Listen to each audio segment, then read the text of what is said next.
ఏది అయినా ట్రై చెయ్యి ఆచి చికెన్ మసాలా. ఆచి చికెన్ మసాలా. Breaking news. ఇవాళ మహబూబాబాద్ జిల్లాకు సీఎం రేవంత్ రెడ్డి వెళ్లనున్నారు. Big TV chairman Vennam Vijayakanth Reddy, Congress నేత వెన్నం శ్రీకాంత్ రెడ్డిల తండ్రి వెన్నం రాఘవేందర్ రెడ్డికి నివాళులర్పించనున్నారు. మహబూబాబాద్ మండలం రెడ్యాల గ్రామానికి సీఎం రేవంత్ రెడ్డితో పాటు ఇతర ముఖ్య నేతలు వెళ్లనున్నారు. వెన్నం కుటుంబాన్ని పరామర్శించి మధ్యాహ్నం 3 గంటలకు రెడ్యాల నుంచి బయలుదేరతారు.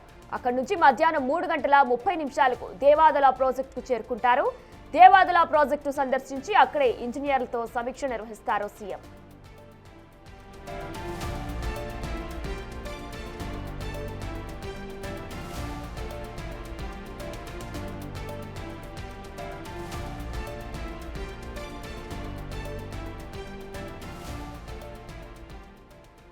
ఇదే అంశానికి సంబంధించిన మరిన్ని డీటెయిల్స్ మా ప్రతినిధి యశ్వంత్ అందిస్తారు. రైట్ యశ్వంత్, ఈ రోజు సీఎం షెడ్యూల్ ఏ విధంగా ఉంది? ఇటు బిగ్ టీవీ చైర్మన్ తండ్రి మరణంతో ఆయన పరామర్శించడానికి కూడా వెళ్ళబోతున్నట్లు కూడా తెలుస్తుంది. అండ్ షెడ్యూల్ ఏ విధంగా ఉంది? వినాయన జిల్లాలోని రెడ్యాల గ్రామంలో ఈ నెల 11వ తేదీన వెన్నం రాఘవేందర్ రెడ్డి మృతి చెందారు. మృతి చెందిన నేపథ్యంలో ఇప్పటికే రాష్ట్ర నలుమూలల నుండి అధికార కాంగ్రెస్ పార్టీతో పాటు బీఆర్ఎస్, బీజేపీతో పాటు పుర ప్రముఖులంతా కూడా వారి కుమారులైనటువంటి టీపీసీసీ మాజీ రాష్ట్ర కార్యదర్శి, రాష్ట్ర సంవిధాన కమిటీ సభ్యులు వెన్నం శ్రీకాంత్ రెడ్డితో పాటు Big TV group of chairman Venne Vijayan కూడా చాలా మంది కూడా ఇప్పటికీ పరామర్శించారు. దీంతో పాటుగా తెలంగాణ జాగృతి వ్యవస్థాపక అధ్యక్షురాలు కవిత కూడా ఈ వెన్నం సోదరులను కూడా పరామర్శించారు.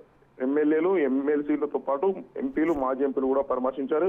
వీటన్నిటి క్రమంలో ఈ రోజు రాష్ట్ర ముఖ్యమంత్రి సీఎం రేవంత్ రెడ్డి కూడా ఈ రోజు రానున్నారు. ఇప్పటికే దీనికి సంబంధించి పూర్తి ఏర్పాట్లను జిల్లా ఎస్పీ శబరీష్ తో పాటు జిల్లా కలెక్టర్ అద్వైత్ కుమార్ సింగ్ కూడా ఇక్కడ రెడ్యాల గ్రామంలోనే హెలిప్యాడ్ కూడా ఏర్పాటు చేశారు. సీఎం తో పాటు సుమారుగా 8 మంది మంత్రులు, 25 మంది ఎమ్మెల్యేలు కూడా రానున్నారు. దీంతో సీఎం మధ్యాహ్నం 3 గంటలకు రెడ్యాల చేరుకున్న తర్వాత వెన్నం సోదరులైనటువంటి శ్రీకాంత్ రెడ్డితో పాటు వెన్నం విజయనం కూడా పరామర్శించి తన ప్రగాఢ సంతాపాన్ని కూడా వ్యక్తం చేయనున్నారు. ఇప్పటికే ఏర్పాట్లను కూడా పూర్తి జరిగాయి. వినాయన.